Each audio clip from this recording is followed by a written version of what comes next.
Well, let's do this quickly. Shola Rido just joins us now. I'm not sure. I think it's first time in 2020.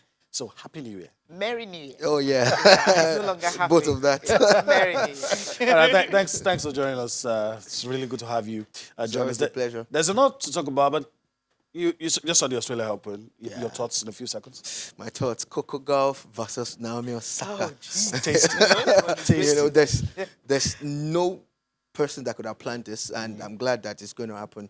And again, Serena is still on course. You know, she's struggling, but she's doing a lot. And Venus, I'm sorry, I think it's time for her to really take a bow now. She's having fun. I won't say that. She's having fun. I think it's time for Venus to let it go. You know, Coco Golf twice back to back. It's time to go. Okay, you think it's embarrassing? I don't think it. I don't really see it that way because when she says anytime she goes on court, she just wants to enjoy her game. She should go and enjoy her game from her without, you know, destroying that legacy. Look, before Serena, there was Venus. Venus was the lady that we all looked up to then. Serena quickly came, and look, it's been over 20 years.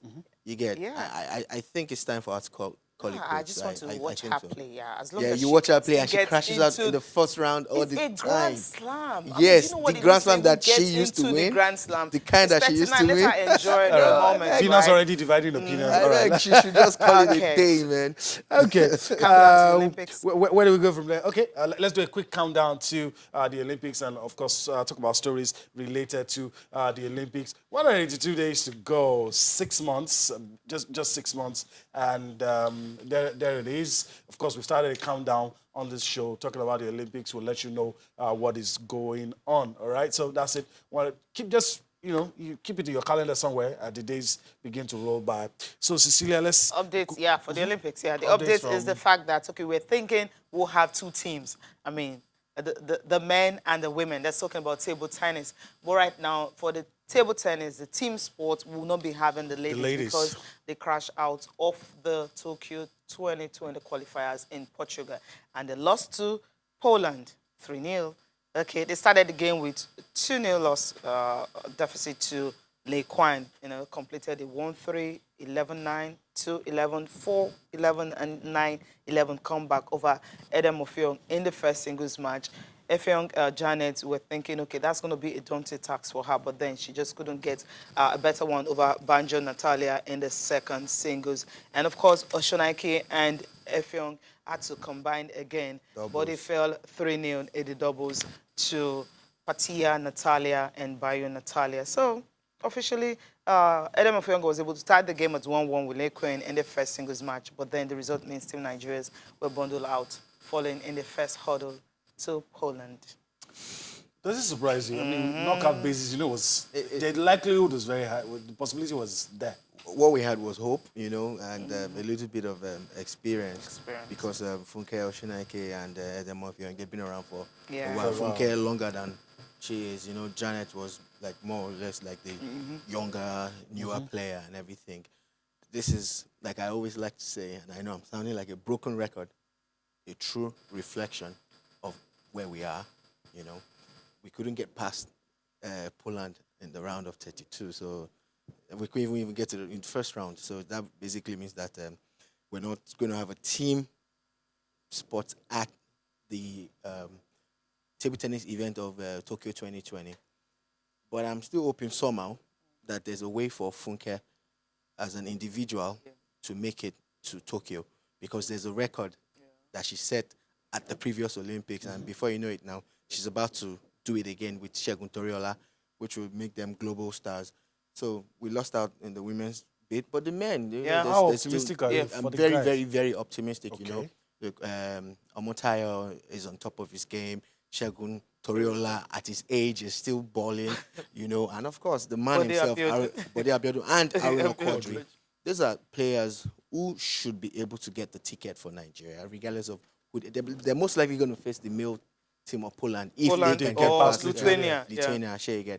So these are guys that can hold it down for us, and fingers crossed, everything will go according to plan. Hopefully we can have the men if we cannot have the women. I think maybe if they had gone to the Commonwealth Games, we prepare them. That would have prepared these ladies for it. Yeah. Maybe. It's the same old, same old. Yeah. One of the things that we need to start to do for the next Olympics, not Tokyo, is to have that roadmap now. Yes. It's not impossible. I feel these ladies, if they had played more games together, probably would have helped them. They had invested more. Yeah, but hey, this is where we are. All right. Okay, now let's talk about this Conflict resolution. Conflict resolution. I'm happy Shola Rogers is actually here because he's passionate about these athletes, just like Austin Okunakwe. Sometimes you don't want to talk about, the conflicts. You just want to talk about what the athletes are doing, on when it comes to their own games and not, the tussle and the whole thing. Although the good thing is the sport ministry on top of the situation. That's the usual thing. But what happened on Tuesday, it's something that most people really didn't want to say. The athletes had to come out to start protesting and saying, no, look, we don't want to go to Abuja. We want to stay in Lagos because we have the facilities and all. And of course, the ministry started moving the facilities to Abuja. You guys must, whether you like it or not, you have to come to Abuja. But after the whole thing and all that, this is the resolution that they came up with. So the camp in Lagos will be closed and all participants will proceed to the Abuja camp. Now, provision has also been made for the inclusion, camping, and participation of junior athletes in the Para-World Cup. This is all because of the Para-World Cup that is going to be hosted in February in Abuja. And the LOC and subcommittee, they dissolve. Now, if you do this, you already have one, but they're saying May. I'm sure maybe they will have to do some things concerning this. So Later on. Dissolved, and of course, they want the person from the ministry to actually head the committee because from the whole thing started with the fact that the ministry says they were not really carried along when Nigeria went to and they're hosting another. So now they want to be part of the system. Another thing is the coach. Coach Are, he was dropped initially, but now they said he will be part of the whole team and all that. So it's been considered for reintroduction. Considered in introduction. But I think the athletes, those were reasons why the athletes were protesting. But the good thing is some of the things have been meant. But the fact that they will have to go to Abuja, which is something I'm not really happy. These are amateur videos that were sent to us by one of the athletes, in the protest when they said, see that they're not training, they're not going to go to Abuja, they want to stay in Lagos, and these are facilities that was built for them. What's the possibility you'll have the same thing in Abuja until ministry now assure them, look, we'll have the same thing. You can't be the best hotel. The junior athletes that will be phased out, they need to be added to it. What do you make of all these situations?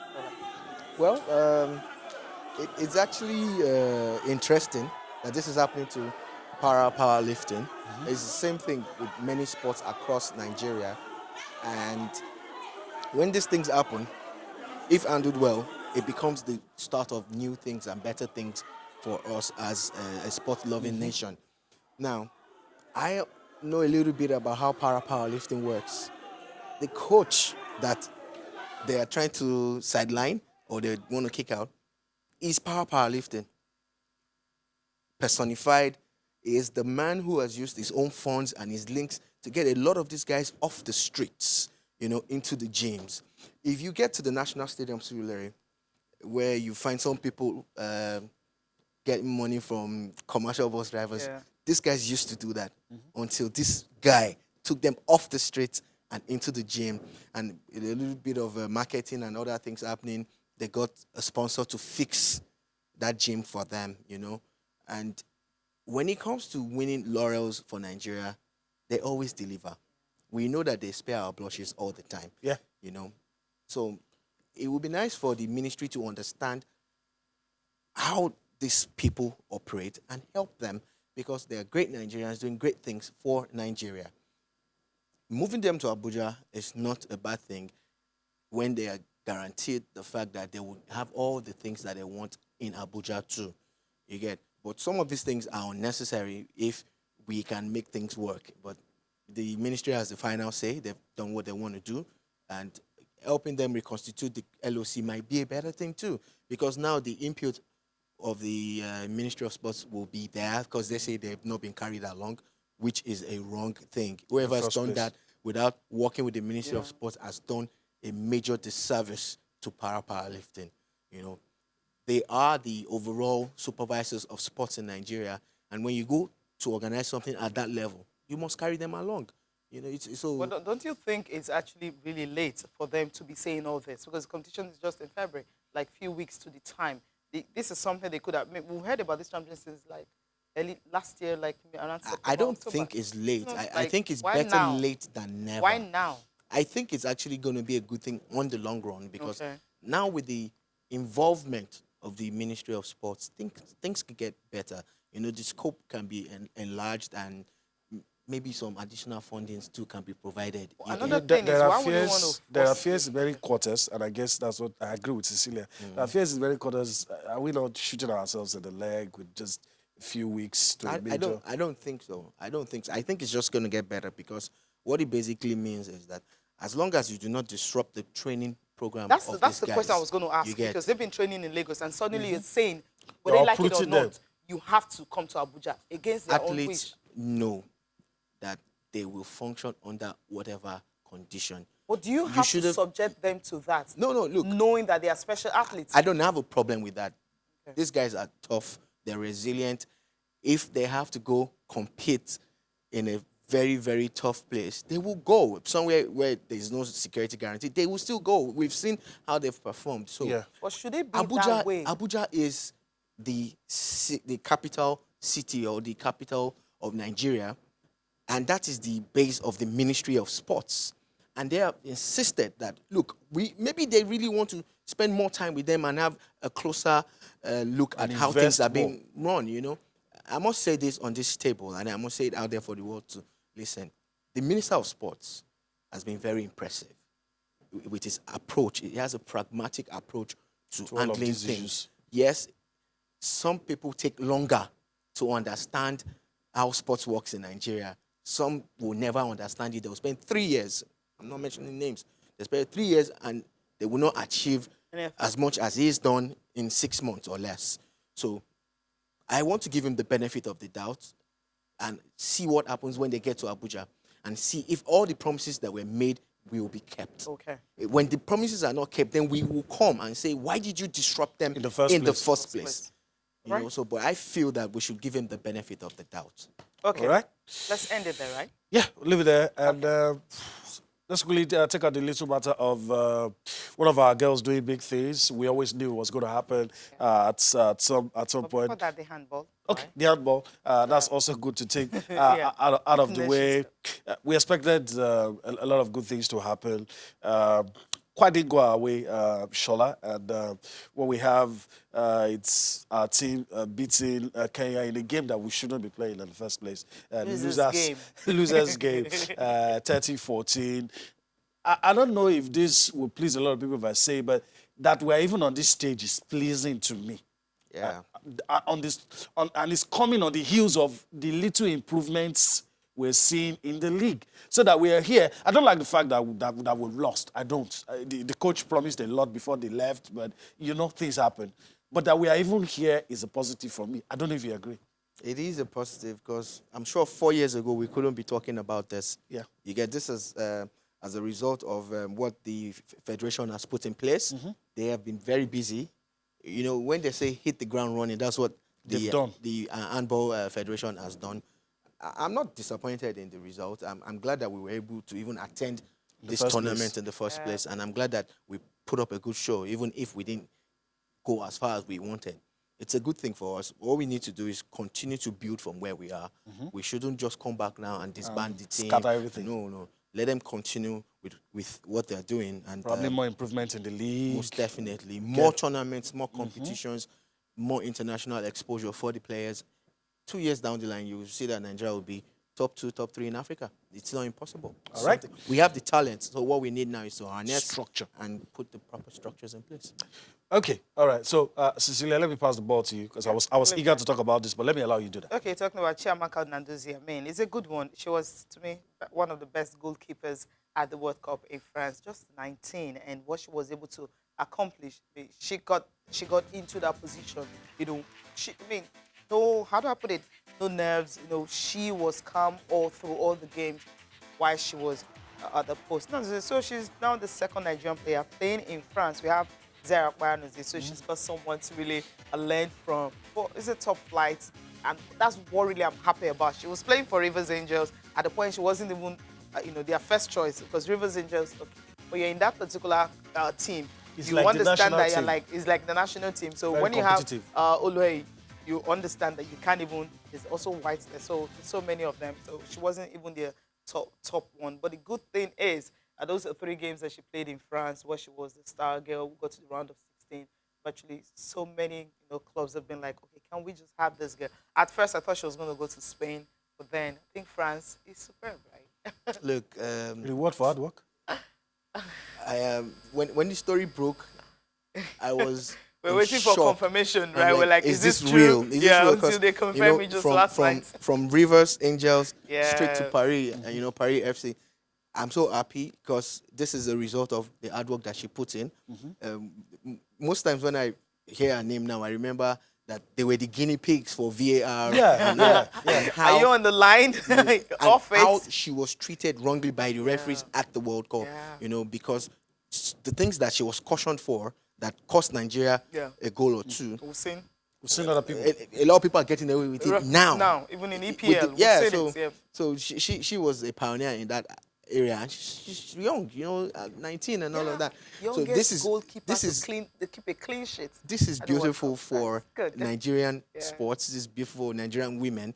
All the girls out there will know that if they play and work hard the way she does, they can also make it success. They can make it to the top level. Look, this is going to affect our family positively, even our teammates too. Yeah. And again, being in France, there's our experienced player. She's been around. Hopefully, she'll be able to hold her hands and say, okay, this is the path that you should go and everything. This is a win-win for Nigerian women's football.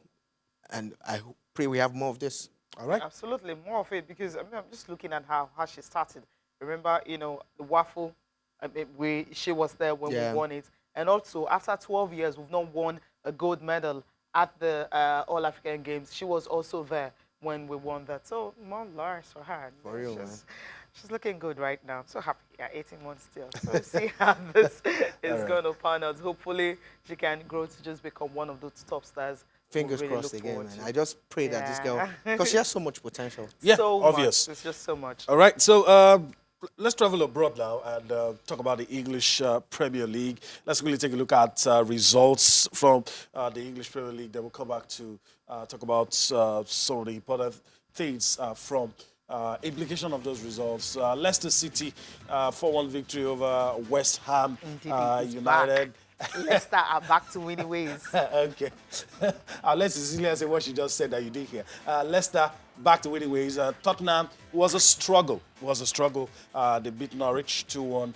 Manchester United lost, not at Turf Moor, at Old Trafford. Lost 2-0 to Burnley. They lost at Old Trafford. I can't remember. They said in decades, in about 3 decades, it's not happened. In 57 years, wow. Man United have not lost to Burnley at Old Trafford, so it's disgusting. And again, that's their second loss in 51 years. So all the terrible records that can be broken are being broken by Ole Gunnar Solskjaer. It's disgusting. If you are someone that likes good football, when you see a team like United that spent over £600 million in recent times against a team like Burnley that is actually even struggling to keep everything together. So this is how Solskjaer will destroy the team and maybe end up doing what he did to Cardiff City if United did not sack him and sack him today. What about those that are saying, well, they're still in 5th position? What do you say? You see, that is the mentality of a loser. Yeah. If you stay a champion... The 5th is the same point with Tottenham and also with Wolves. That's not where you want to be. If you are someone that is the most expensive club in England, if you are someone that wants to make money, and they're making more money now, you get, although it's being drained by the owners. Of course. The real scenario is that how can you be comfortable with mediocrity? You used to win the league back-to-back, and you say 5th is an achievement? No, it's not. It's disgusting. It's shameful. It's shambolic. It's all the painful things that it can be, especially for the fans who spend their money. Yeah. People who, look, as at 83rd, 84th, the fans were leaving. Yeah. That has never happened at Old Trafford. And there were chants, there were boos. Look. It rarely happens. They have a banker as the MD of the club. He's only there to make money, and he's making the money. That's Ed Woodward. Yeah. They've brought in a learner in the form of Ole Gunnar Solskjaer. He has a win record of less than 40% now, which is the lowest any coach has had since 1977 at Man United. And he still has a job. And he still has a job. So okay. his win record at Cardiff City was 30%. So this is the guy that you want to coach Man United? Let's get serious. Let's You're go not going to go break. far with someone like this. You're not going to go far. Let's go on a Sack break. When we come Ole back. Gunnar Solskjaer today. All right. Okay. Okay. Papers. Quickly, before we go to the papers, we have a game today. That's Liverpool, of course, want to. I don't know the record they're going to set again today. So every time they get on the field, I feel the English Premier League is just wasting our time. Today, they should take the trophy to Anfield and just keep it there. wherever this place is. Okay. I don't even want to know wherever it is. And just give Liverpool the trophy. Hold it. No, They won this thing November last year. I don't know why they are holding their trophy for them. They have won it. There's nobody who's going to catch Liverpool. And the rivals They are can't just lose. making it easy. They have players who have not even played who are raring to go. They don't have injury worries. Everything is working. Players who still look sharp. Klopp and his army right now. Liverpool are the best team in England and almost, if not trying to be funny, the best in the world at the moment, you get. So today, it's probably going to be another walkover. It's going to be Klopp bringing out his guns and showing everybody why they should give him the trophy today. They don't need to wait to the end of the season, man. But let me take you. Pose any much Let me take you up on. Let me take you up on this round before we take a look at the papers. Yeah. Do you think he can win more than the league this season? Jurgen Klopp? Yeah. Yes. You know why? The way things are structured now, the way it's going, with the game in hand and everything, by the time they play 3 or 4 more games, it will become impossible to catch up with them. Then So he can now ease off. He can play all sorts of players while keeping the stronger guys for the other tournaments. For the FA Cup, for Champions League, He's not FA Cup, and interested in everything. the FA Cup. Yeah. Look, at this rate, You'll be everybody, interested in anything. you want a treble. Treble. Yes, you do. 1999, like Oh, United, yes. he can do that. And this Liverpool team can do it. They have what it takes. You know, Yeah. Bobby Firmino, Sadio Mane, the best midfielder in the world, in my own opinion, and Mo Salah. When you have those guys in your team, and Running there's at still you. Gini, Wijnaldum, and the rest of them, there's Anderson. Shaqiri is not even getting a look in. Divock Origi. Origi, you know, look, this Liverpool team is all that and a bag of And chips. the thing is that they've not spent up to 600 million that you talked about that Yeah. United have actually spent They in don't need building to. this team. They just look for teams that fit into their style of play. And they're using them long-term fix. this is And where United you were need to busy doing commend the him. short-term fix. I'm glad you said this. This is where you need to commend him. Now, saying that they've not spent 600 million does not mean they've not spent money. Yeah, they they have have, the but- most expensive goalkeeper. Yeah. They have the most expensive Expensive defender, defender. until Fake Maguire But was they're sold to Man actually United. quality. No, that's what I'm saying. That what they've done Yes. is right to backs. plug in and say, look, we know what we need. Mo Salah was at Chelsea now. What did they do with him? Nothing. But they knew that they needed a player like that, and they got him. Sadio Mane. Sadio Southampton. Mane. You know, look at what they've done They with need to be Sadio paying Mane. some royalties to look, Southampton. For all the players they've got. For the players they get. Right now, everything about Liverpool is just perfect. Okay, all right. Everything about Liverpool is perfect. And Perfection. please give them their trophy. Can we start a new season? Okay, no, we can't start. We need to see if United is going to fight. Or maybe they should relegation. create another league for them. Let Liverpool go and just be playing. play. Then the other guys be battling for second, third, and fourth. And fourth, and you fifth, know, and and sixth, fifth. and seventh. Down the line. All right. Papers, we start with the papers now, and I love the fact that Ndidi and Iheanacho are making headlines. We'll start with Sporting Sun here, and Sporting Sun got the result: Leicester 4 and West Ham 1. Iheanacho and Ndidi shine as Foxes cement third spot. Third spot, we're waiting so much for this, and now it finally happened. I was thinking, do not risk this guy. That was what I was telling Brendan Rodgers. I saw him on the bench, like, do not risk him. 34 minutes into the game. Yeah, 34 minutes after they scored the first goal, he brought the guy in, and what happened? I mean, Steady the ship. defenders were relaxed. The forwards could go up. Cousin Rogers, you know. Do you understand? Yes. he knew that he needed the guy, Because it was and he perfectly and he, don't and put he, him and he in, gambled, don't and he need paid to off. You get. I'm glad But that don't you it's- think it's too soon to rush him back because he wants to start getting results? No. If he was not passed fit by the medical team, Would have he wouldn't have played. even made the match. squad. Match day score at all in the first place. So they knew he could do 90 minutes, but they didn't put him out for 90 minutes. So Well, they brought him second half, but then didn't Please even let's wait. spare a thought for Kelechi. Kelechi Yeah. will get a chance now because Vardy is injured. It's not like we wish Vardy bad, but look, come Let our on. boy play. Both Let our of them, boy Kelechi play. both of is them, one of we've ours. seen them both playing together. This one the is like chances are Kelechi more. will lead the line now. Okay, he would lead. Okay, You know, let him play 9. I love that. Okay, we have this one. Buyout clause for Victor Moses is 10 million euros. He's at Inter Milan, and of course, Lukaku actually posted a picture of him and said, "My teammate." So it's No, you guys have a it's history. signed, You know, they were sealed, delivered. teammates before and Yeah. everything. You know, so Yeah. it's signed, a good sealed, move for delivered. Victor Moses. Okay, The next one, complete sports here. Ndidi returns the NHL grabs a 40th EPL win, and Chukwueze scores a first goal in 2020. It's good to have this guy back, and Copa del Rey in their win for Villarreal. Sorry, Sisi, before we leave Moses, who is the coach at Inter now? Conte. Who chased him out of Chelsea? Sarri did chase him out of Chelsea. You get so, and you get what I'm saying? That okay. Conte believes so much in this guy. So when he gets to Italy, you're going to see an explosion again. So Juventus are actually in trouble right now. That's what I'm trying to put. Okay. It's going to be tough for you. Liverpool eye another record. I would say anytime they get on the field of play, records keep tumbling. And we'll see what they're going to say. Give them the trophy. Already, please do that. And Eagles back Nigeria to qualify. Of course. We should. Of course. If we don't, then the players, the coaches should be flogged. Okay. It's a good. It's a good group, stage. And I'm looking forward to the Cape Verde game. You know, I heard Cape Verde is a very beautiful country too. So, yeah. Our last one for review. I don't know if we have time to do, but our last one for review is Spotted Life. A lot of interesting stories. Super Eagles must qualify, as we've read. Ndidi, Bill said for another 2 years at Real, and a lot of interesting. Most of them we've talked about, but we want to get you talking in 30 seconds. Raw's deal should be tidied up. Please, NFF, sort out whatever issues you've got. At this point, we need in February. Sort it out now. Let us have Pogba's our coach. agent hints at potential Man United of course, exit United don't have as we go. Ambition anymore. Look, sell Pogba, make the money, and bring in 2 or 3 more players. Man United need to buy 4 or 5 players for that team to get back. All right. That's a wrap on the papers and a wrap on the show. But first, Shola Regis, we have to thank you for your time on the show. Thanks for having me, guys. First one of the year, hopefully. We'll see more of you. Hopefully. All right. That's a promise on live TV. Okay. Thank you for allowing us to be a part of your day. We hope you enjoyed this. Of course, we'll be back here tomorrow. Take you on another trip across the money spinning world of sports. I'm Yemi Adebayo. I'm Cecilia Mogbe. Thanks for watching.